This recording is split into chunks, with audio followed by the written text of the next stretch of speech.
Hello there, everyone, and welcome to GamePoints episode 253, your weekly little get-together where we talk about recent gaming news. I'm, as always, your host, Steven Brown, and joining me today is... I'm David. Tonight, David, Nintendo Direct disappoints, Metallica reaps what it sows, Days Gone and more are coming to PC, and even more Silent Hill rumors. But first, I want everyone here to know that this is an audience interactive podcast, so if you're watching here live every Tuesday over at Twitch TV/GamePoints or later over at YouTube.com/GamePointsPC, please feel free to join the conversation. With any questions, comments, concerns, etc. you might have, just try to keep it germane to the conversation and topics on hand. David, Yes. what have you been up to this weekend? What have you been playing? Gunfire Reborn. Yeah, I saw you playing that, which is why I asked, what is that? I see everyone on our little mutual friends list popping up playing this goddamn thing. What the hell is it? It is a first-person shooter roguelike that has a bit of like a Borderlands meets Hades vibe. Mm-hmm. I don't know. You can play it. It's fun.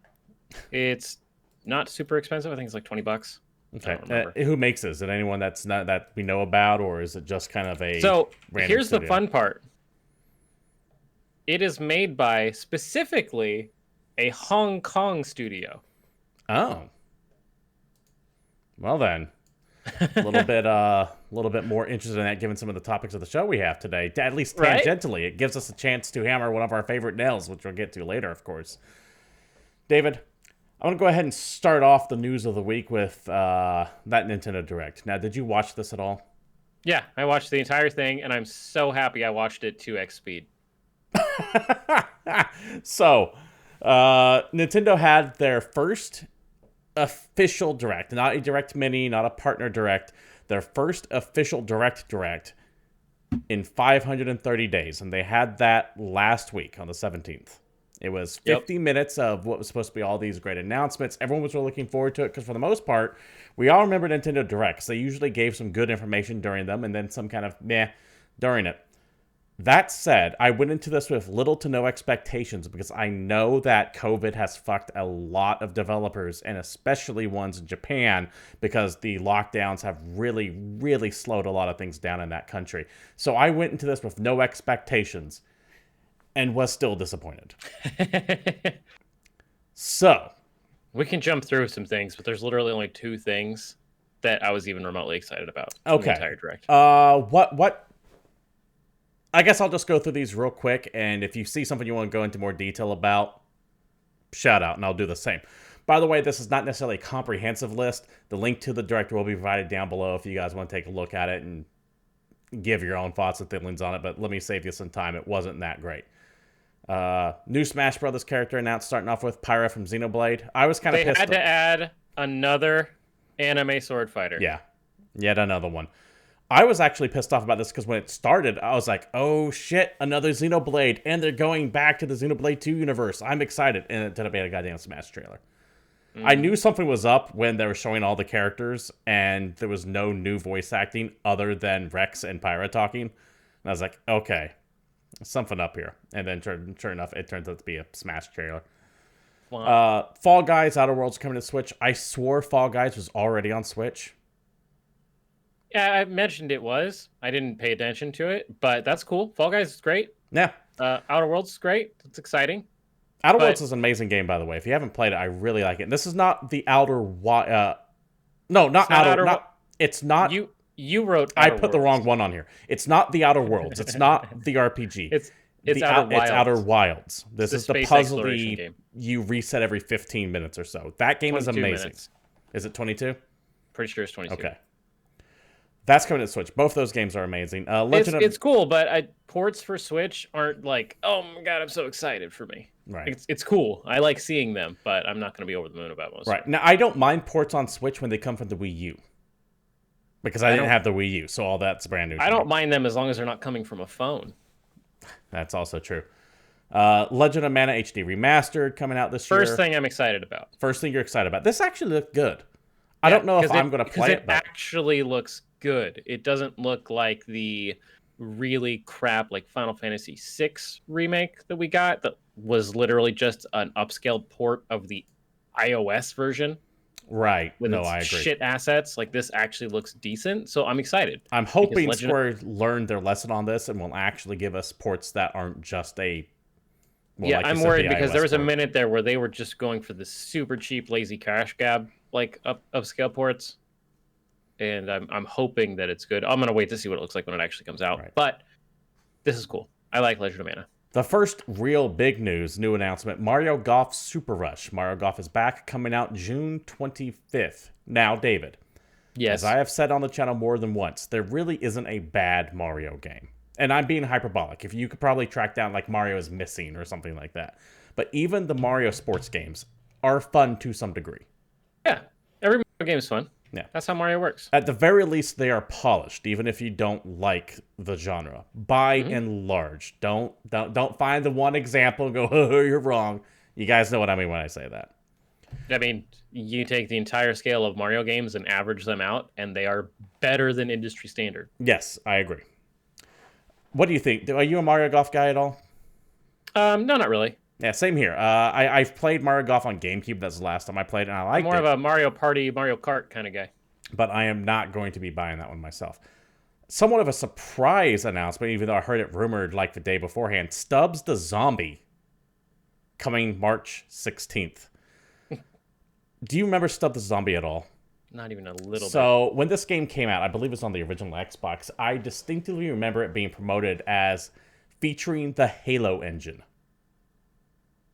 And that was like the big thing that Microsoft was trying to push on this thing, is that it was running on the same engine that Halo did.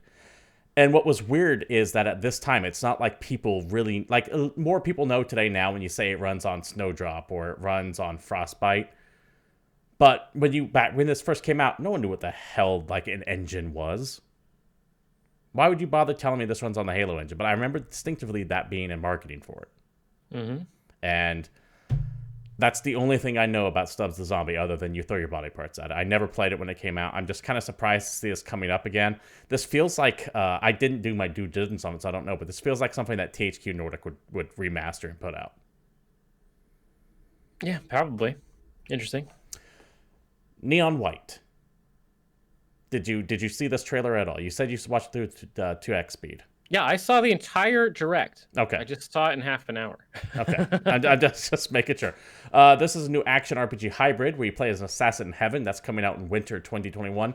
This looks interesting. Looked the cool. only reason why I paid attention is to the fact that I think, pretty sure that Steve Bloom was one of the voices. I am almost positive he was, because I remember hearing that trailer thinking, is that Spike? Like, yeah, dude, you just get that your Spike sense tingles. Yeah, it sounds like someone else for a second, but when he said certain words, you hear Spike in that voice, because his voice is very distinct, no matter how much he tries. It's a lot like Troy Baker in that regard, where he could do a lot of different roles and different voices, but at the end of the day, he'll say a certain word with a certain inflection. There's like a certain little like timbre he hits at like the ends of sentences. Yeah, the way and his know voice... it's that person. Yeah. We're going to skip a bunch of this, go right to Project Triangle Strategy. So this is the Octopath-style look with Final Fantasy Tactics gameplay. Congratulations, you have discovered the second thing I'm excited about. Yes, this actually looks really cool. If you didn't know from that stupid-ass I'm so happy name, that the Square. Octopath engine is actually being used and isn't just being abandoned. That's great, too. And I'm gonna this might be somewhat controversial. Octopath Traveler was not a good game. I did not like it. I thought it was a meh role-playing game. I thought the 8 separate stories were completely disconnected. I know the ending. That's not a you thought. That's a true fact. Yeah. The stories had nothing to do with each other. It was not a cohesive RPG, but it looked awesome. It had a great soundtrack, and it showed off a cool new RPG engine. And all I ever wanted from it was Final Fantasy Tactics ported to that engine. It's kind of what we're getting. Final Fantasy 6. But yeah, this is close enough. The stupid part is that it's currently called Project Triangle Strategy, which that's going to be its final name. You know it's a work in progress title, but that's what they're going to fucking call it, because Square Enix cannot name a video game to save their lives. Right. It's either going to be Triangle something or Triangle Strategy, and I don't like either one of those options. It's a stupid ass name. So I mentioned Final Fantasy Tactics specifically, not just because of the gameplay, it's a strategy RPG, but because the way the plot seems to be unfolding in the trailer really, really reminded me of all the political intrigue in Final Fantasy It Tactics. did kind of give me. I almost was thinking it was going to be like a sequel. Like, wait, is this? Yeah, that's what I thought it was too. I thought it might have been like, you know how they did the Final Fantasy Someone Tactics throw in a advanced location games? name real quick. I need to know. Avalis? Yeah, I You mean, thought it was like going to be an in Avalis game? when I was watching the trailer, I'm like, throw in an Avalis, throw in something. All Give right. me a Chocobo. I'm excited for this. No date. I don't expect this to probably late 2020 if you were to ask me. But 2020 was last year, bro. Or 2022 rather. Sorry. But I am somewhat already sold on this because I want that Octopath engine to be used in more stuff. That's just not Octopath. You also had Worlds End Club. Now, this is from the guys who made Danganronpa. And that team tends to have a very worn shtick at this point. Take a bunch of kids. Style? Yeah. Take a bunch of kids, lock them up somewhere, and make them kill each other. Hell yeah. And they've been making Battle Royale games forever. What I like about how this trailer played out is that the trailer starts off with that, and then whoever has them locked in goes, oh, game's canceled, go home. And so all these kids are like just stuck in the underwater theme park where it seemed like they're supposed to be killing each other, and not just like, okay, what do we do now? So rather than having like the evil character forcing them to pick each other off, he just goes, I'm bored, I'm going home. At least that's what this trailer presented to me at the beginning. It could be completely different at the end, but this also was more than just a visual novel. This actually looked to be somewhat of a game, and I'm somewhat excited about that too. And that's coming out May 28th. There you go. Let's move down to. Okay, I'm gonna skip this next part. Go to the fact that Splatoon 3 is coming 2022. Okay, cool. Congratulations. I know Splatoon's a big hit. I know people love Splatoon. I have no interest in the franchise whatsoever. What do you feel? That is what they ended the show with. Mm-hmm. And it's telling that's what their big thing was, right? It is absolutely telling us what their big thing was, because we were all thinking that we would get some kind of Zelda news, because that was like the weekend of Zelda's 35th anniversary. Yep. So, all right, maybe some Breath of the Wild 2 news, maybe some kind of Zelda collection like you did with Mario last year. Something, right? Anything. We get Splatoon 3, which it's not like bad news. I know people really like the Splatoon games. I've never played one. I don't really have a ton of interest of online multiplayer on the Switch. That sounds like a horrible time for me. So I don't play those games. Not only just Splatoon 3, but we get no Breath of the Wild 2 news at all. The guy who last mentioned Breath of the Wild 2 news comes out and goes, "Hey, we don't have anything for you." And completely unnecessary, by the way. I'd rather you have just not even mentioned it than have him come out, make you think something's going to get announced, and then him go, "Nothing's coming." But we have this. And what do they give us? Legend of Zelda Skyward Sword for Nintendo Switch. Arguably the worst 3D Zelda game. Oh, but you didn't even get to the best part yet. Oh, what is the best part? Skyward Sword on Switch is $10 more expensive than it was when it launched in the first fucking place. I thought that's what you're going to go for, but I wasn't positive, so I didn't want to do a suicide question. Yes.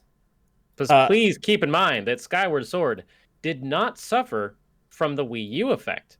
Yeah, this game was not purchased by people because it was on the Wii U, because this is a Wii game. Yeah. Everybody had a fucking Wii. This game was not purchased because no one wanted to play Skyward Sword. Now, to be fair to Nintendo, it is more that they do have to reprogram that control scheme to fit on a Switch, because the Switch has motion controls, but it's not super motion That's the exciting part about this news, because I feel personally that a lot of the reason why people didn't want to play Skyward Sword on the Wii is because it used the god-awful motion controls. I have no interest in swinging my hand around to swing the sword to play Zelda. That's not interesting to me. I don't want to do that. Same here. I am shocked, however, that we didn't at the very least get a Wind Waker port for the Switch. Got to give it another year. Another year for that, maybe. I don't know. At least something. Maybe put the old Did we get Twilight Princess yet? No, we didn't get Twilight Princess yet. Okay, so Skyward Sword this year, Twilight Princess next year, then the year after that we'll get Breath of the Wild 2, then we'll get Wind Waker.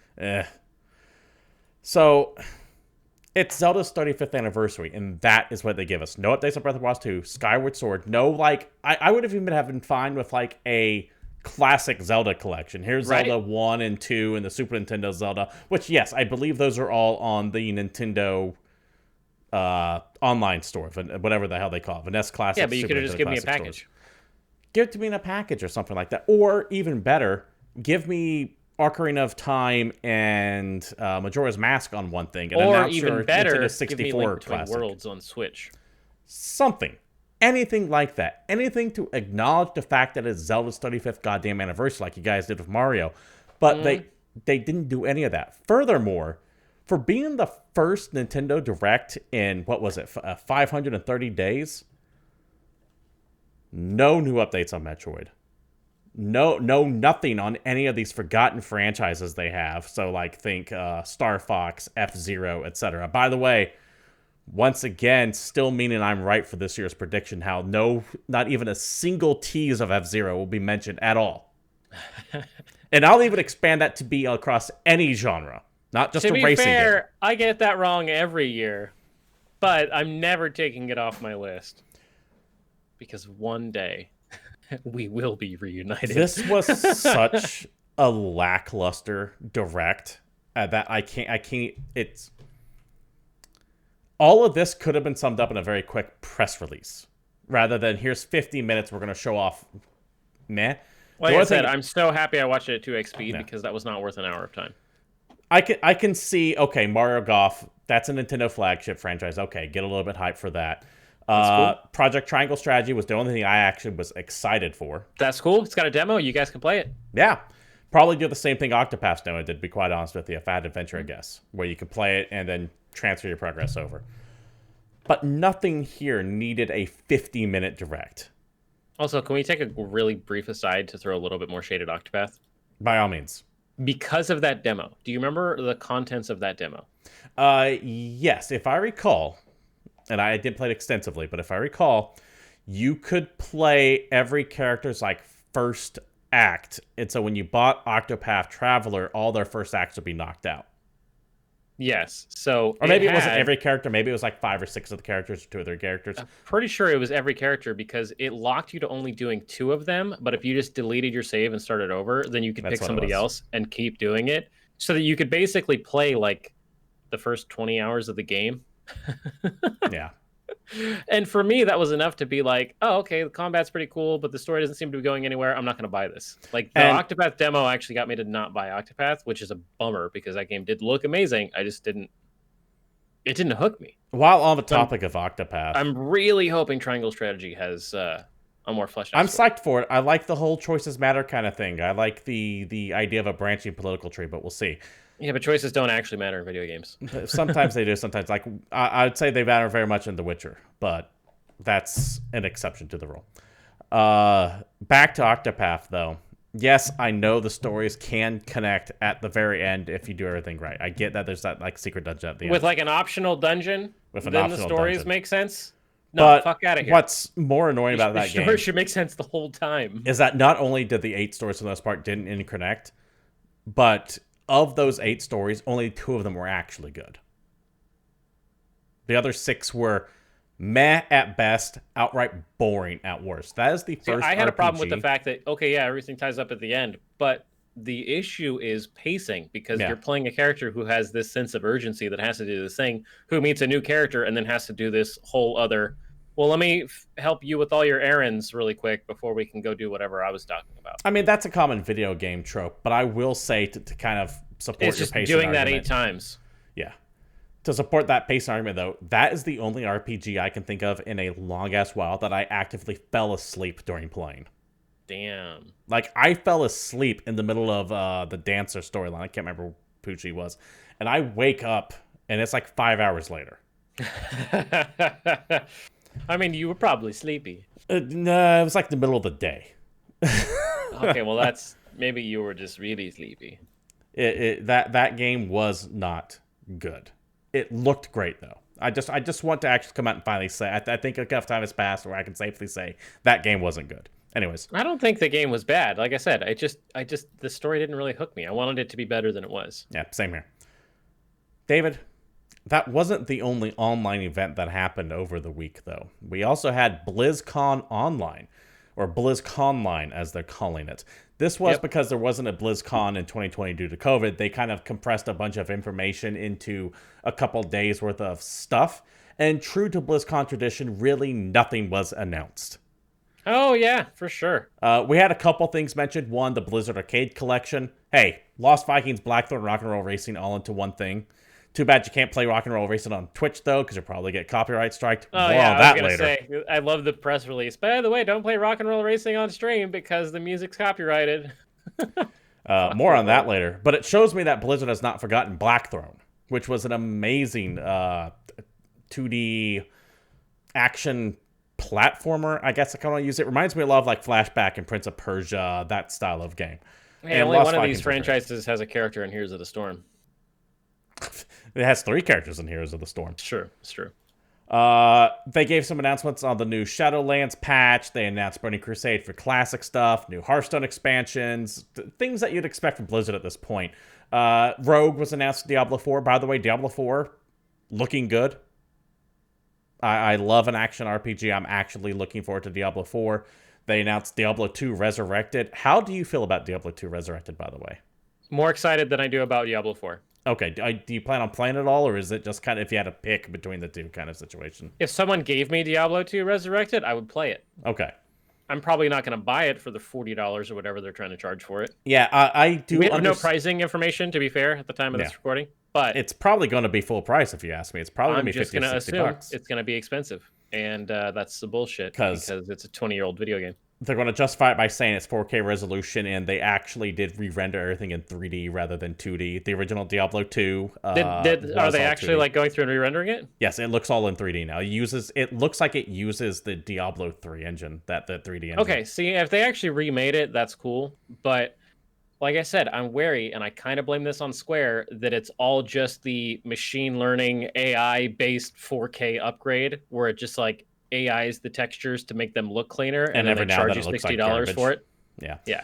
I'll give you something even better to be leery for. World of Warcraft, Warcraft 3 Reforged. That was a goddamn disaster. That wasn't anything that they promised. And when it came out, people were like, what the fuck is this? Yep. So, to me, Blizzard has already shown they've dropped the ball on the remasters in the past. So I am going to wait for this to actually come out. Yep. I just still like Diablo 2 more than I like Diablo 3. Even now, even after Diablo 3 gets changed a bunch of times, I like 2 better. Yeah, understandable. So that's why I'm like, 4 is interesting, cool, whatever. But the last Diablo I played, I didn't love. So now they're talking about the last Diablo I loved. So I was at least like, oh, okay, well, maybe it'll be good. Maybe it'll be like $20. Who knows? No, take a look at the trailer for Diablo 2 Remastered, and I think you might be kind of impressed with what they do with it. It's more than just a 4K skin on it. So take a look at it. We had a whole bunch of Overwatch 2 details, and I'm kind of pull the curtain behind the show a little bit here. I was going to write out a whole bunch of notes about what heroes were announced and maps, and then I got down to like 2 or 3 bullet points and realized I just don't care enough about Overwatch 2. I literally stopped and went, I have better things to waste my time on. All you need to know is that it's more Overwatch with a campaign that should have come when the game launched on Overwatch. They should literally just... It's doing this weird half-ass, like, you can buy Overwatch 2, but it still plays with Overwatch 1. So if you're playing Overwatch 1, you're still playing Overwatch because it's all the same game, sort of. It's oddly strange. enough, they're kind of doing what Destiny should have done, but it sounds really stupid. Yeah, although Destiny got Activision, so that was like a whole other thing. So Blizzard. Yeah, true. All of this aside, though, all this kind of information, which I've kind of come to expect given the past few BlizzCons. I don't get excited for BlizzCon anymore because I just don't expect anything from Blizzard anymore. No StarCraft, no new RTS on the horizon. Don't care. But yeah, see, I've been mostly out ever since they stopped working on Heroes of the Storm, which is really the only like Blizzard game that I play. 2 things I want to mention that are important to mention given this BlizzCon. 1, go back and look at the Hong Kong stuff because that still pisses me off to this day.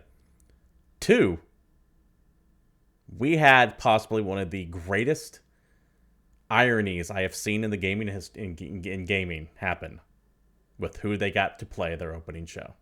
Dude, let's talk about it. David. This story is technically from The Hollywood Reporter, but it's actually from everybody's eyes that were watching this shit online. And the hilarity that was Twitch replacing the Metallica BlizzCon performance with elevator music, with some lazy ass chip tunes as soon as they started playing. From the article, Twitch users were in stitches Friday night when the gaming channel of live streaming service placed lame music over Metallica rocking out at BlizzCon. The iconic band was part of the opening ceremony of the annual gaming convention held by Blizzard. As soon as James Hetfield and the game began to rock their classic For Whom the Bell Tolls, Twitch piped in generic, boring music to avoid a DMCA takedown order. It appears only the Twitch gaming channel replaced the music. This shit was so funny.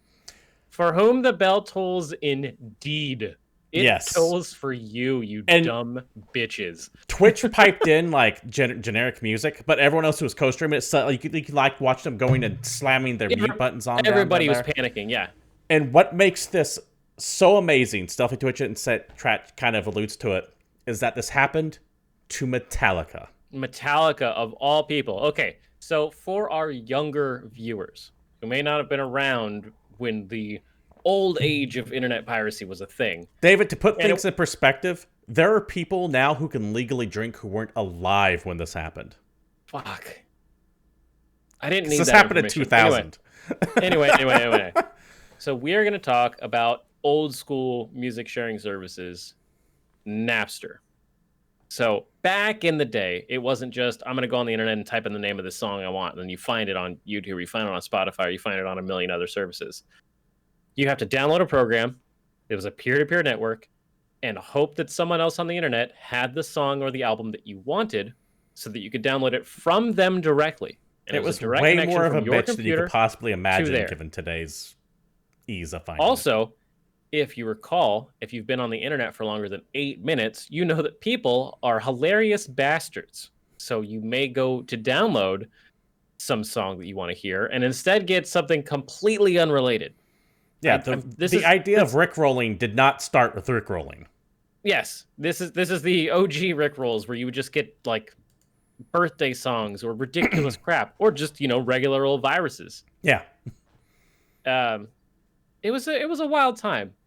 But Metallica was one of the driving forces behind the lawsuits against Napster to create and enforce the music streaming laws. In fact, they were kind of essential in the eventual creation of the DMCA. Yes. The Metallica was at the forefront of this because they said, hey, people are sharing our music online. This can't happen. We have to give cuts to the record company and to the band and fuck these people and everything that they're doing. Music cannot be on the internet. Music has to be bought in a physical form. Yeah, people went the only hard. way music is allowed to exist.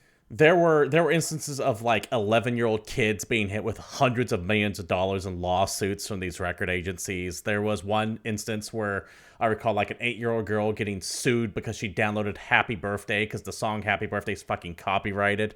Like, it was over the top heavy-handed. And Metallica was championing it nonstop. Fast forward 21 years. And these sad old fucks are playing their music at BlizzCon to have their shit censored online due to the fucking shit that they put into motion all those years ago. Get fucked, Metallica. I love this story. God. And the greatest thing about it is they still fucking lost. Yeah, they got the DMCA Act passed, but the record industry is fucking toast today compared to where it was in 2000. It lasted until like fucking iPods came out and the iTunes store, and then a million streaming services showed up. And yes, the legal shit got weird, and we're dealing with constant DMCA takedowns on fucking Twitch and YouTube and every other place because they're still trying to get theirs even now because they refuse to adapt and expand with the times. These fuckers tried to hold back the tide, and it just washed right around them. And now they're being dragged out by their hubris. It is what it is. These dumb bitches can get this. Meanwhile, on other sides, you've got bands from the 70s that are getting a resurgence because of people listening to them on TikTok videos. Yeah. So, did you ever see the reaction of those kids watching In the Air tonight that had never heard of Phil Collins? That's an amazing one, by the way. I love that reaction video. Dude, it's great. Phil Collins shot to the top of the charts like 30 years after that song came out. As he should. Metallica, It's a that great could song. be you, but you're too fucking stupid. Yeah. They seriously though, these people, they could have pulled like what Trent Reznor did when he realized, I don't need any of this. I could just do my shit online and make way more fucking money than any of you. Hey guys, I'm just gonna put my album online for free. Feel free to download it. If you want to send me a tip, go for it. Shout out to Trent Reznor for being a boss. This could not. This is by far my favorite story of the year so far. Admittedly, we're only 2 months into this year so far, but this so far, it's just is so number good. one with a fucking bullet. It's so funny. Anyway, let us know what you think. Yeah, if you let remember us know your joy over this story, or if you remember Napster. Yeah, if you remember Napster at all. Anyone else old enough to know what the fuck we're talking about? David, we're going to do a hard shift here from BlizzCon and Nintendo Direct. Let's go to PlayStation news. Now, a whole bunch of PlayStation news actually dropped today. Like, just surprisingly out of nowhere, a bunch of stuff. First up, sounds like a whole bunch more PlayStation games are coming to PC, starting with Days Gone this spring, and this is from PC Gamer. I do want to shout out Soul Glove from our Discord server, by the way. He was the person that put the original link to this story, and you can also join the Discord if you want to be part of the greater GamePoints community. Link provided down below. From the article, talking to GQ questioning the release of PlayStation games on PC came up, and Jim Ryan had only positive things to say. Jim Ryan being the head of Sony Computer Entertainment, I believe, right now.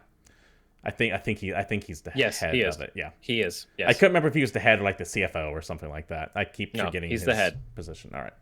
Sony, of course, traditionally did not publish PlayStation games on other platforms. A few things changed, says Ryan.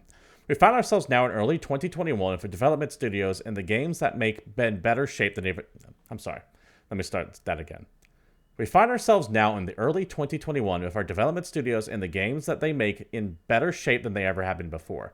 Particularly from the latter half of the PlayStation 4 cycle, as our studios made some wonderful, great games. What he's referring to here is specifically Horizon and Death Stranding, both of which recently popped up on PC. Back to the article.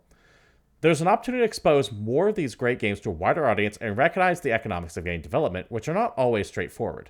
The cost of making games goes up each cycle, as the caliber of the IP has improved. Also, our ease of making it available to non-console owners has grown, so it's a fairly straightforward decision for us to make. The TLDR of this is that making games is more expensive than ever, Sony likes making money from its games, and getting them on PC is easy. A whole slate of first-party titles apparently on the way, and the first game announced in the open-world bike 'em up Days Gone is coming this spring. I'm so excited for this. I'm really, really, really desperately hopeful that means Bloodborne will eventually be on PC. You know, we're going to touch on this a little bit more later in the show, but if you read between the lines, I don't want a pink cloud, right? I don't want to say, oh, it's coming, it's happening. Cue Ron Paul gif with psychedelic lights going on here. But that's what this says to me. Yeah, give us another year, we'll get God of War. Yeah. Maybe not another year. They seem to be doing a thing where it's on a console for 2 or 3 years rather than just 1 year. I think it's like a 2-year cycle. But wasn't God of War 2018? I think, 2019? I think you're right.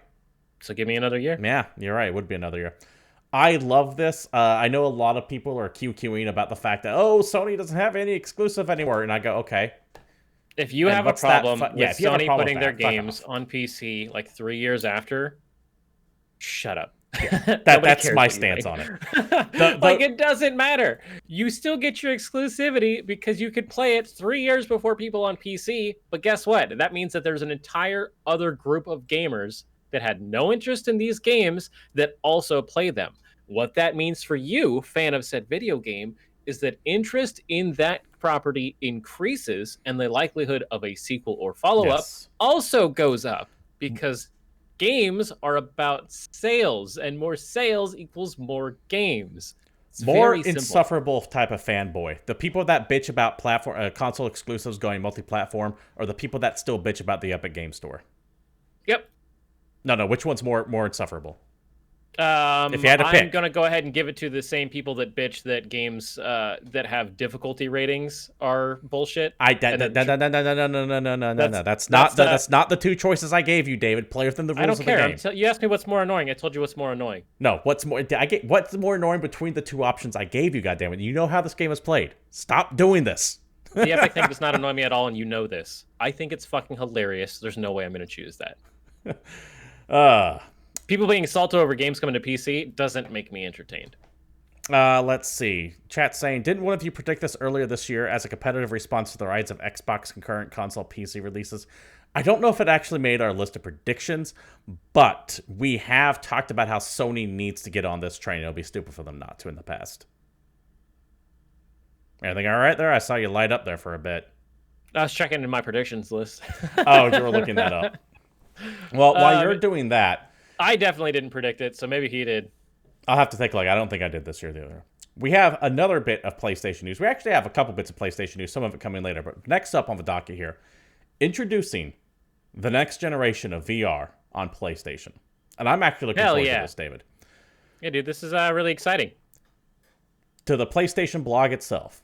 We're taking what we've learned since launching PlayStation VR and PS4 to develop a next-gen VR system that enhances everything from resolution and a field of view to tracking and input. It'll connect to PlayStation 5 with a single cord. Thank you, by the way. The biggest barrier to keep me from playing the PlayStation VR that I have right now is the hookup to it. It's a bitch. And you need an adapter to get to your PS5, right? Yeah, that's a whole other story. They said like a whole other thing. They said they sent it. I don't have it. I need to get a hold of them, but that's another story. It'll connect to the PlayStation 5 with a single cord to simplify setup and improve ease of use while enabling a high-fidelity visual experience. One of the innovations we're excited about is our new VR controller, which will incorporate some of the key features found in the DualSense wireless controller along with a focus on great ergonomics.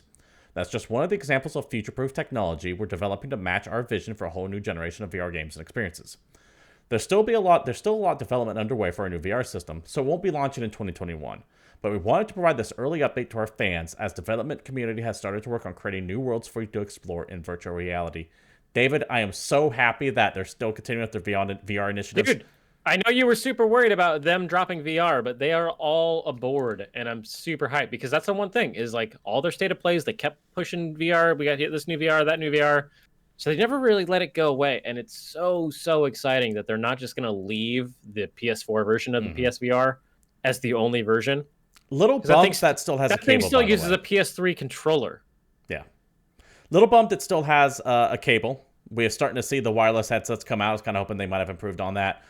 I mean, yes, there are wireless headsets, but spec-wise, they suck compared to anything that's actually plugged in, and you've got a pretty decent fucking PC sitting in front of you if you got a PS5, so it makes sense to have a single cable connection so that you can use that. I'd also be curious to know what this controller is. Is it going to be more like the previous generation of VR headsets where it's a little bit more enhanced than a fucking DualShock 3 Move controller?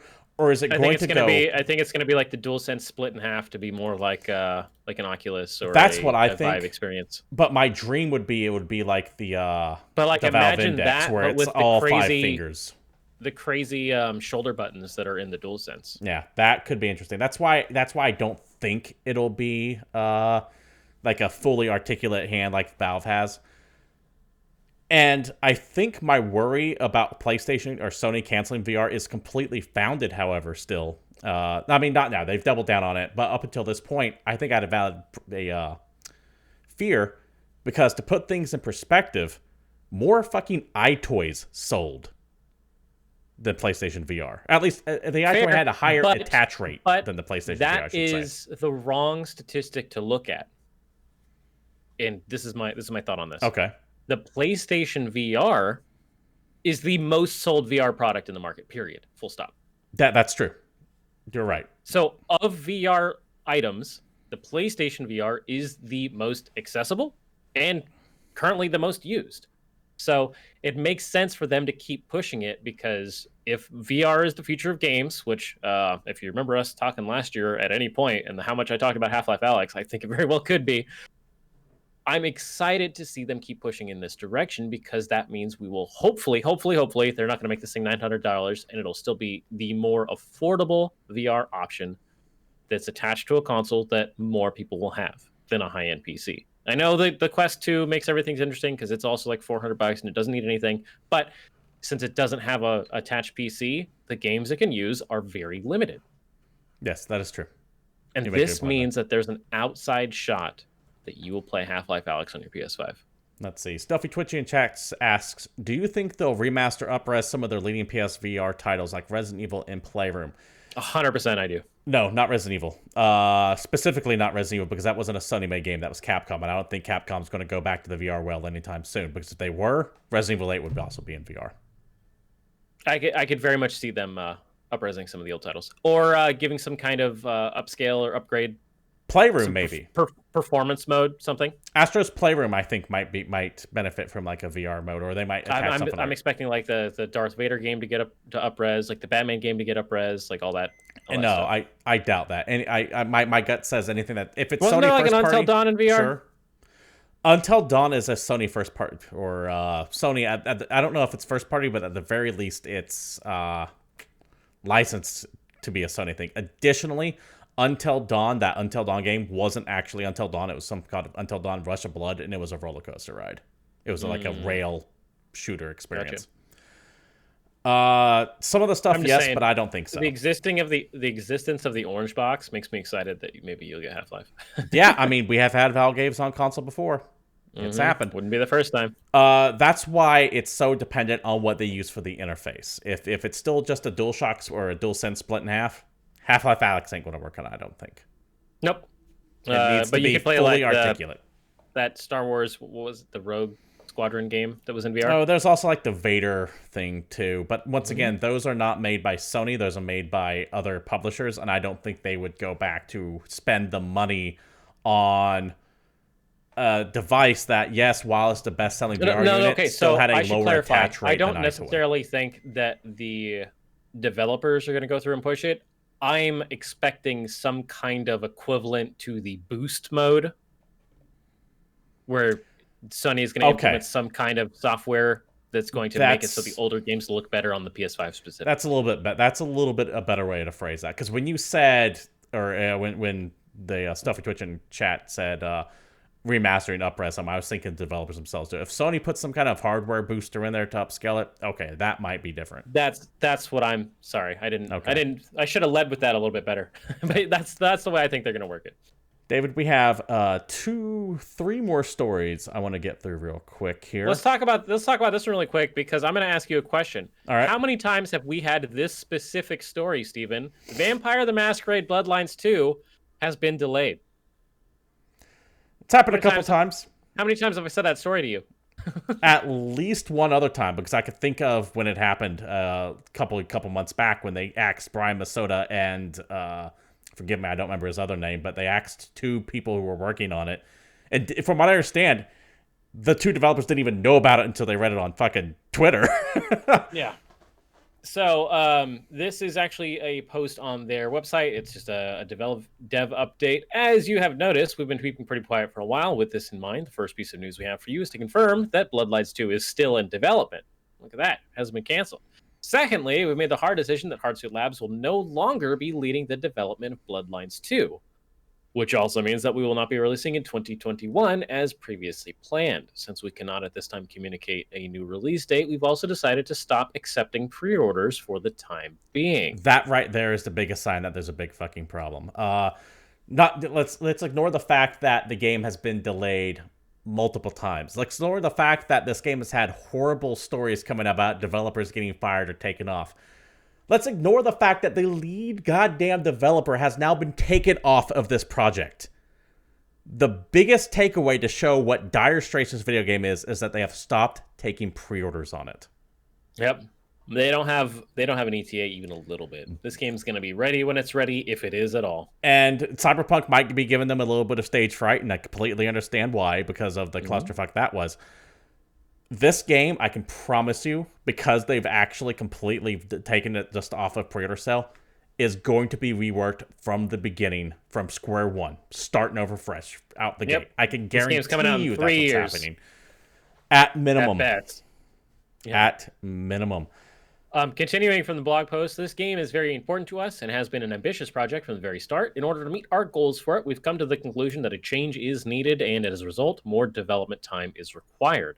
We'd like to take this opportunity to honor Hardsuit Labs for their efforts and thank them for their hard work on the project. The studio has done a tremendous job in laying the foundations for the game, and we hope that you, the community, will also appreciate their contribution to Bloodlines 2. Full So reboot. They've got an engine. Yeah. When they say if laid the foundation of the game, yeah, they have an engine, and they might have some character models they can bring over. But the entirety of this project, this strikes me as a Resident Evil 1.5 problem where the game was probably close to being finished, and then someone went, okay, no, this sucks. Get rid of all of it. Why is it keep so the bare bones. hard to make a World of Darkness video game? Why is this? Why is the World of Darkness universe Games Workshop in the 90s? I don't, I mean, I have some legitimate answers to that I think are true, but I don't think that this is the correct forum to express them. That's fair. It's just, it's ridiculous. It's a cool universe. They just can't make a game on it. And even one that got a lot of people excited just can't get the steam it needs to actually get done. Yeah, I agree. That sucks, though. So pour one out for Bloodlines 2. I wouldn't be surprised if that game just quietly gets permanently shelved or just disappeared, like, say, what's the Ubisoft game that everyone was... Beyond Good and Evil 2. I wouldn't be surprised if that's what happens here. It just gets shelved and no one ever talks about it again. Speaking of games that have been shelved for a while, let's move on to this next story via Video Game Chronicle. Bloober Team hints it could be working on Silent Hill, but it's not the only one. From the article, there's a bit here, so bear with me. The medium developer Bloober Team said it is working on an existing horror IP from, quote, a very famous gaming publisher, end quote, fueling speculation that it could be reviving Konami's Silent Hill. While the studio has not revealed the identity of the franchise it's working on, Bloober Team CEO Peter Babino has told GI Biz that he believed it would cause quite a stir once it's revealed. Quote, we've been working on for more than a year on another gaming project, another horror IP, and we're doing this with a very famous gaming publisher, end quote. Or a publisher, he said. I can't tell you who. I can't tell you what the project is, but I'm pretty sure people will realize we're working on it and they'll be very excited. Now, end quote. The comments have caused fans to speculate that the Polish developer could be working on Silent Hill, the Konami horror series that has been reportedly shopped around by the publisher in recent years. And David, we do seem to report on a new Silent Hill rumor popping up every now and then that they seem to be shopping around. There's a big giant one that we talked about like a year ago, and everyone was all excited about it. And I remember saying specifically, this isn't true. It's just more bullshit. And look at that. We're more than a year later, and it's still just more bullshit. Back to the article, rather. Earlier this month, YouTube channel The Great Debate even published an hour-long video presenting evidence that could be the case, including comments from Silent Hill composer Akira Yamaoka claiming that he was working on a second project for Bloober, in addition to making the music for the medium. However, Video Game Chronicle understands that Konami has already outsourced the Silent Hill project to a prominent Japanese developer, with a reveal due this summer. As an aside, isn't Kojima a prominent Japanese developer? I would be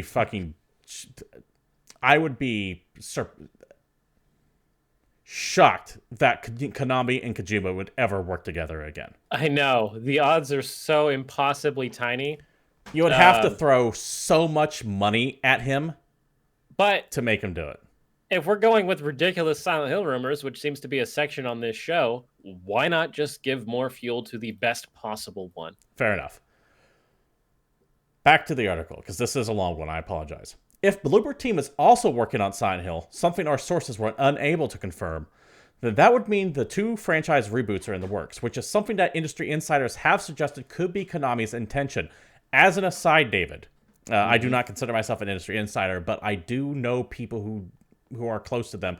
This has been something I've been hearing for the past 3 or 4 months now, that, hey, there are 2 Silent Hill projects coming in, and so this has credibility. One of them's a pachinko machine. Probably. See, that's what I thought for the longest time.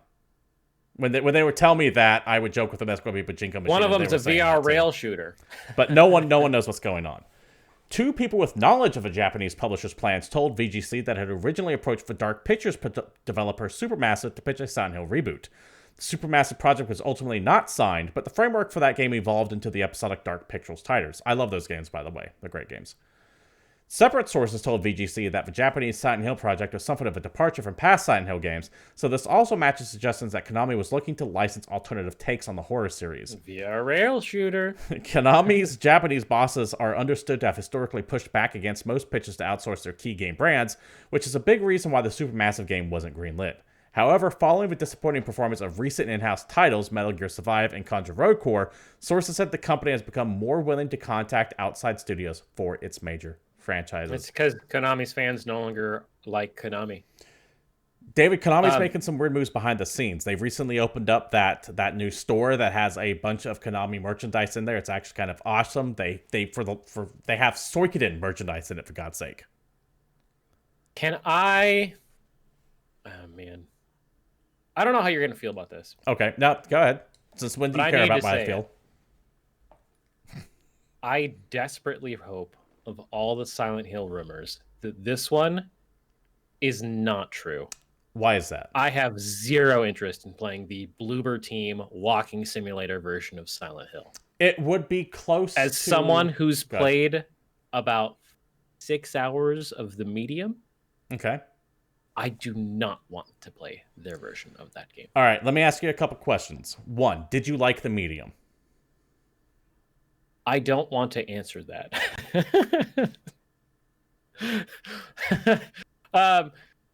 I don't love it, no. Okay. Did you play Silent Hill Shattered Memories for the Wii? No. Okay. Did I own a Wii? No. Okay. Have you owned a Nintendo console between the Super Nintendo and the Switch? No. All right. I'm just asking to see, because a Bloober Silent Hill would strike me as something similar to Shattered Memories was on the Wii, just off the top of my head. If you didn't like the medium, understandable. I thought the medium was a good story, but I get that it's very boring in some places, and there's very little. Like, if you want to talk like from a game standpoint, I can tear that game apart. You don't do anything in that video game. No, you move from point A to point B. Sometimes you cut weird fleshy walls. Yes. There's a thing, let's leave it abstract, that can just instantly kill you. And it's just not interesting. Have you played any of other Bloober's titles? Layers of Fear, Observer, anything like that? I played Observer. Okay. Observer's probably their biggest puzzly game.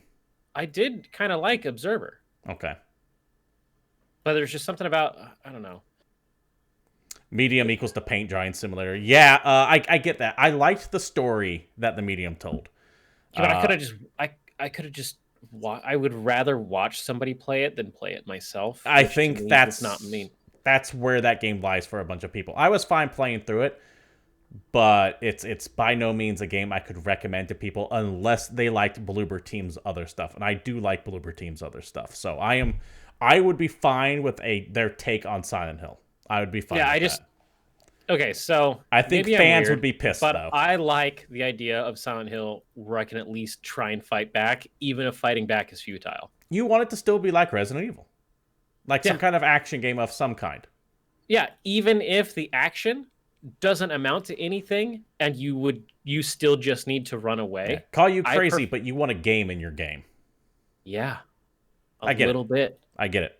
I totally get it. That's a valid criticism of the medium, by the way. Like, I understand the survival horror, but I don't love the survival horrors where you as a player have no agency. You're just... I'm pushing up on a controller. You have to stay on the rail so that your character doesn't die for arbitrary reasons. No, I absolutely think that is a valid criticism of the medium, and for a lot of what Bloober Team games does and walking simulators in general. I really like the story the medium told, but if you were to ask me from a pure gameplay perspective, I would look at you and go, what gameplay? There was no gameplay. And their big gimmick of the two worlds simultaneously thing going on, that wasn't even a third of that game. When you were playing in both worlds at the same time. It was all front loaded. Yeah, most of the time you split the worlds, and then like 2 hours into the game, it's like, oh, by the way, you're just shunted into the other world, and you're just playing in the other world. Yeah, it was all front-loaded. Not all of it, but most of it was front-loaded, and that is disappointing. Yep. Although, that being said, it did eventually come to Game Pass, so I did play it on the Xbox, which is why I have time in that game. If they It just didn't made, come out on launch day. It came out like 2 days later. It was really I would be fine with two separate games because one developer making one game that's like that does not take away from whatever this other developer may be. That's true. This isn't like But Konami saying we're making two of them at once and one's going to be this and one's But going if to be this that. is the only version of Silent Hill that we would get, I don't really want it.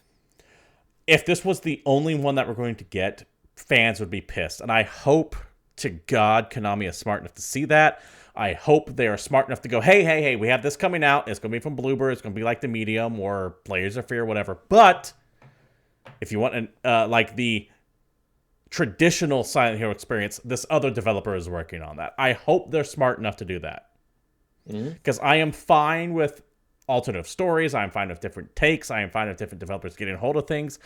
But at the core of the experience, I still want the main Silent Hill game, I guess. I want that feeling. Yep. That said, this is a lot of love for a franchise that has sucked since 2.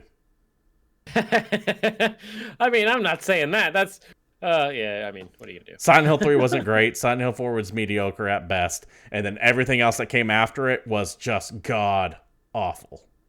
See, I still think it's strange that people shit on me for wanting another Parasite Eve because I feel like that game series has just as good a track record as Silent Hill does. Silent Hill at least had 2 good games. Parasite Eve doesn't even have that. 3 games, 1 of them good. David, why don't you lead us off? If you take the numbers, right, they average out to the same ratio. No. Why don't you go ahead and finish off the news with this last story here? Oh, in a story from Variety, something I'm not interested in, Twisted Metal series from the Deadpool writers in the works at Sony Pictures Television, PlayStation Productions. Sony Pictures Television and PlayStation Productions are developing a series based on the Twisted Metal vehicular combat games, which we haven't seen in fucking years. The first Twisted Metal Black, the last one, and that was on PlayStation 3? Yep, Black is the last Twisted Metal game. The first of which was released in 1995. It was originally ported in 2019 that Sony wasn't interested in developing a series based on the games. The new series is described as an action comedy based on an original take by Rhett Reese and Paul Wernick, the writers behind the Deadpool films and Zombieland. The show is about a motor-mouthed outsider who is offered a chance at a better life, but only if he can successfully deliver a mysterious package across a post-apocalyptic wasteland. With the help of a trigger-happy car thief, he'll face savage marauders driving vehicles of destruction and other dangers on the open road, including a deranged clown who drives an all-too-familiar ice cream truck, who fans of the game will know as Sweet Tooth. David, I like Deadpool. I like Zombieland. That sounded generic as fuck. It sounds bad. I know that you might be thinking, how does that sound generic? But every single one of those is like a Hollywood It also has a writer buzzword. from Cobra Kai, who's going to be an executive producer on the show. I mean, that's all good stuff. But do we need this? No. No. I have no hopes for this. Because, as we mentioned near the top of the show, people that are interested in the Twisted Metal franchise are now probably too old to give a shit about the Twisted Metal franchise. Yeah, that's because the last one true. came out on PlayStation 3. And it's not a game that has aged well. It's an IP that does not have anything for new audiences because they don't know what it is. No. Twisted Metal as a franchise was very much a product at the time it was released in. That being said, they did tap the Cobra Kai guy who managed to resurrect a 30-year-old franchise into being something it was better than it ever was. So who knows? I just don't... This falls in the category of I don't care. I don't even hate that it's being made. There are some things I look at and go, don't make that. This is going to be horrible. This just falls in the category of, okay. And? Yeah, I don't hey, know. It's really weird. I could be wrong. I thought that same thing about Cobra Kai going into it, and I watched it because I was horribly sick and I had nothing else to watch. And god damn it, that's not one of the greatest Cobra things Kai's that great, television bro. has made in the past 5 years. So good. David, that does it for the news. Let's go ahead and move on. We have a couple of delays and one upcoming event. First of all, let's go ahead and get into the delays. The release of Gran Turismo 7 has been pushed back till 2022. Look at that. David still doesn't need a PS5 until probably the PS5 Pro comes out. GT7 has been impacted by COVID-related production challenges and therefore was shipped from 2021 to 2022 in a very simple statement. Also, literally the only thing I've been interested in. upcoming this week for upcoming events, this Thursday, February 25th at 2 p.m. Pacific Standard Time, a Sony State of Play will broadcast and will serve up new updates and deep dives for 10 games coming to the PlayStation 4 and PlayStation 5, including new game announcements, updates on some third-party and indie titles you saw last June's PS5 showcase. What are the odds this is going to be better than the Direct or the BlizzCon on the line? The show is clocking in at 30 minutes or so, give or take. David, I am willing to bet that this is going to be better than both of those combined. I'm not even a big Sony fanboy. And it's only 30 minutes. 30 minutes, guys. I would imagine we would get a Horizon Forbidden West release date. We will probably get a little bit of a... This does say games coming up over the next few months. Yep. New updates and deep dives games coming. And we know that God of War is not coming out this year, right? Not official, but I would be willing to bet money that is not coming out this year. In fact, I wouldn't be surprised if this ends or has a little bit of a teaser. I thought we talked about that there was like a heavily implied rumor that this is not happening this year. I mean, they've not confirmed or denied it, if you want to get down to it. There could be a rumor that's not, but they have not said anything about it. My gut says that this show will have like the God of War teaser on it with probably a date of 2020 flashing up on the screen or something like that, just to kind of answer that. But this is apparently supposed to be dealing with games coming out within the next 6 months or so, if not quicker. So, like I said, expect Horizon Zero Dawn sequel to get dated. I wouldn't be surprised if this is where we get the announcement of more PlayStation games coming to PC. My gut tells me, or rather I am hoping for, let me clarify a little bit more than that, because this is not necessarily an educated guess, but more of a fanciful wish, that this is where we would get the Bloodborne on PC announcement. Oh, man. It would be so soon after the last, like, hey, we got an idea, and we're going to have more PlayStation games come out to PC. And it would destroy all the news from the last 2 weeks. This might sound a little weird. No, I take that back. I was going to say we might get some news on Resistance, but if this is going to stick to games that are supposed to be releasing sometime this year, that would not make it in here. God of War being the exception to that, because it's such a big thing that to go without addressing it, Nintendo, RE Breath of the Wild, it would be its absence would be noticed. Yep. They might just throw a teaser at the end. Yeah. This is not supposed to be over hardware either. This is supposed to be 100% pure software. So don't expect any PlayStation VR 2 announcements. Maybe some PlayStation VR games, but not whatever their next generation of VR headset is. And that will be Thursday at 2 p.m. Pacific Standard Time. I will be co-streaming that, by the way. We'll start our normal stream at 1 o'clock. Like normal, play something until about 10 minutes before it starts, and we will shift over to watch that together. David, Thursday is a ways away. I don't have the attention span to keep occupied for 48 hours with what I have, because I'm that guy far from now. Yeah, I'm that guy that plays something for 5 minutes and then just gets immediately tired with it. So I need a steady, fresh infusion of video games. What can I play this week? It's funny that you say that because of the two of us. It's not true at all for you, but it's definitely true for me. Anyway, new releases coming out this week. Persona 5 Strikers finally comes out for PS4, Switch, and PC. This is the crossover of like the hack and slash style Dynasty Warriors combat with the Atlas role-playing game Persona. Has elements of both franchises, such as the real-time action combat of the former and the turn-based Persona battling aspect of the latter. Here's the fun, weird thing about Persona 5 Strikers. It is a sequel to Persona 5. Yes. But it's not a sequel to Persona 5 Royale. Because they were developed they don't have Kasumi at the same time. Yes. And the people making this game didn't know what that game was going to have in it. So it's only a sequel to the base version of Persona 5. Yes. Which is what I like to call a fun fact. You're not missing out on much, by the way. I love Persona 5 Royale. It's one of 2 PlayStation games I've actually platinumed. That's how hard I went into Persona. But the extra stuff in Royale, when it concerns Kasumi, you could actually just cut that out from Persona 5 itself, and it would still make perfect sense, because since that was content added after the game was released, which is why she's not in Strikers, by the way, there's a lot of scenes in that game where you can tell that it feels side story-ish, ancillary, because you'll have these big scenes where everyone's interacting with each other, and then she's just kind of standing in the background, or she will be conveniently written out of some things going down, like she's busy doing something else, kind of. so they don't I mean, have to that's readjust the all fine and gameplay. good, but I don't actually care at all because the beautiful thing about a Muso style game is I don't have to know anything about the No, you original just have to know property. where your X button is. I just have to know how to slash. It's a sequel in the same way that like Hyrule Warriors is a sequel to the Zelda game. I don't. It doesn't matter. It's just fun. Yeah. I like smashing people. So It there you is go. time for Five Persona Strikers. 6, by the way. I'm starting to. I was thinking about this the other day Getting when I saw itchy. this, and man, am I craving that in Persona 6. What sucks too is that by the time they announce it, it's going to be a minimum 3 years before it comes out here because they're going to take 2.5 years to develop it, and then a fucking year to bring it over and localize it. Dude, you're talking about a game I that's hate not it. coming out forever, and we're talking about new releases right now. You're really breaking the flow here. Yeah. So let's move on. Rogue Heroes, Ruin of Tassus. To SOS. Ta To help. sauce. Ta sauce. Anyway, name your games better. Switch PC. This is a 2D top-down co-op roguelike. A 1 to 4 player adventure game with modern roguelite elements. Sorry, clarification. Roguelike and roguelite are different technically.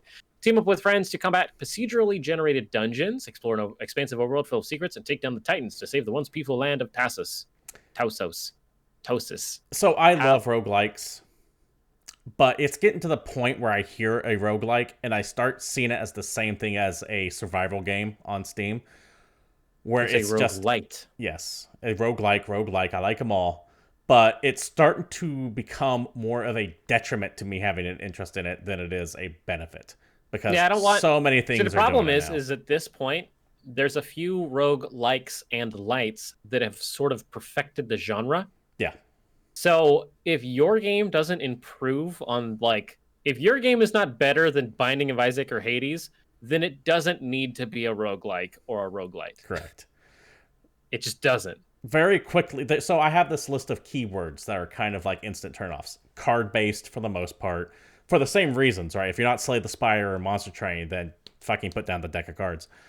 But card-based, survival, open world, and now you can add to that list procedurally generated. Yeah.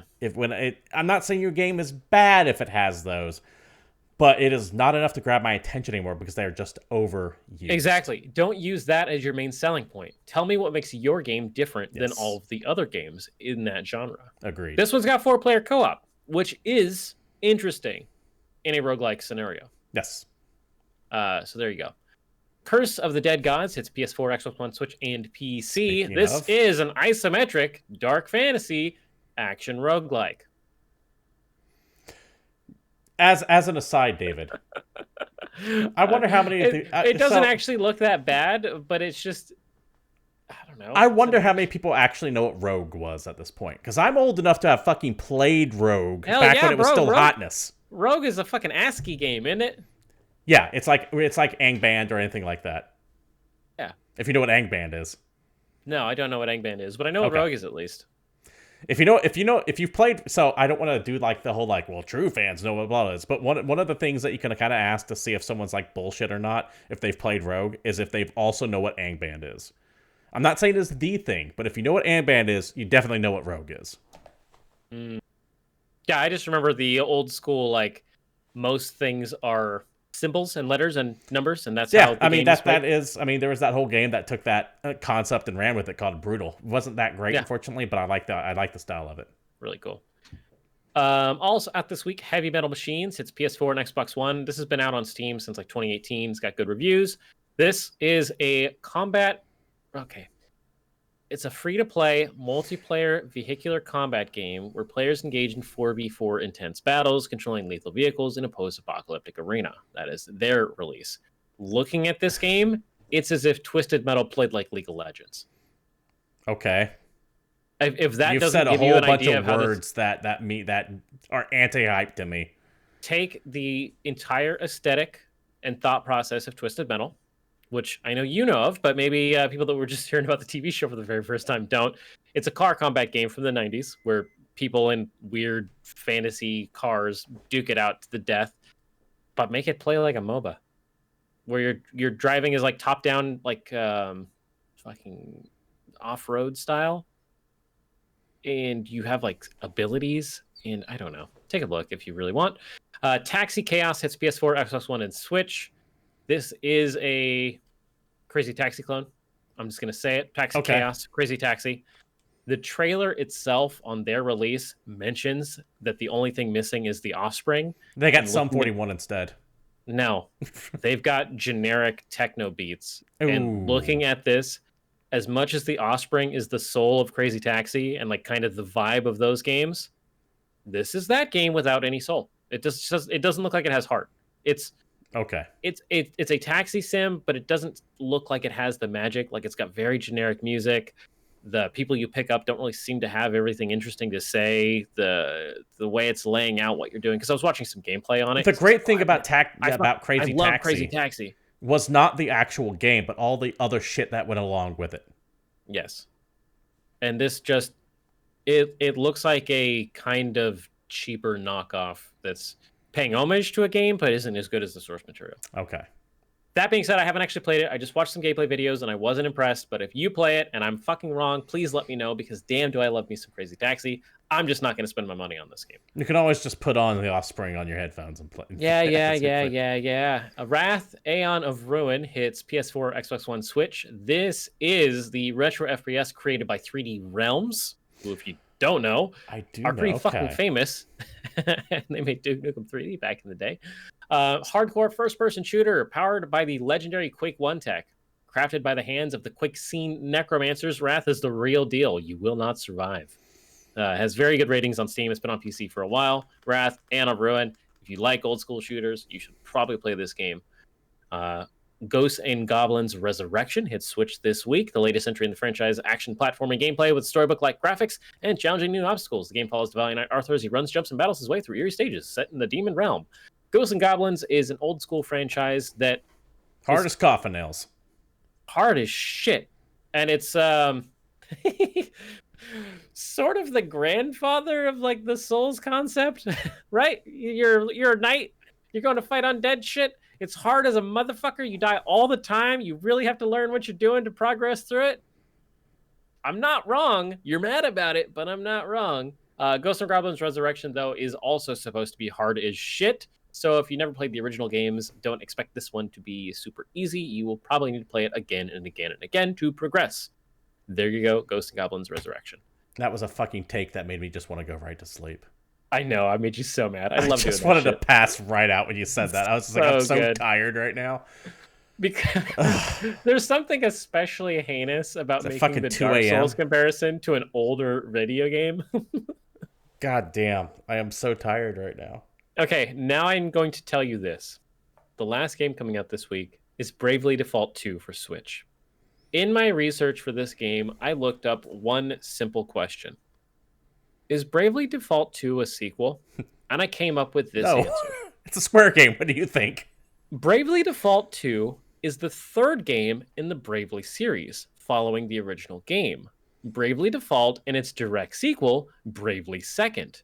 While Second was a direct story continuation from the original, Bravely Default 2 features a new story and cast of characters. So for those playing the home game, no. Bravely Default 2 is not a sequel to Bravely Default because Square can go fuck itself, and that's all the research I did on this goddamn video game. I do want to play this, but I can't get over the art style. There's something about it that just pulls me right out of it every time. Learn to name a video game, you assholes. When Bravely Second came out, I was so mad at that name, and I'm like, this is so stupid. What are they going to name the next one? Of course, they named it Bravely Default 2. Fuck Square Enix. David, that does it for new releases, which means that does it for the show. This has been GamePoints episode 253, and thank you very much for showing up. We do stream live every Tuesday here at twitch.tv/GamePoints if you want to join the conversation. But if you can't show up at 8 p.m., of course, that's understandable. Feel free to check out old episodes over at youtube.com/GamePointsPC. You can follow the show on Twitter at GamePointsPC, myself, Stephen Brown at CapitalistPig21, and David there at Palstrive_Satori. You can also join the Discord provided down below if you want to be greater part of the GamePoints community.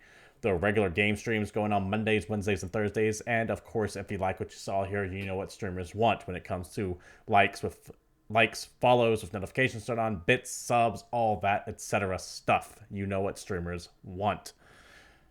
David? Yes. I'm going to bed after that goddamn take you just took. Yeah, So, that's fair. good night. Stay safe. And until next time, we're out of here.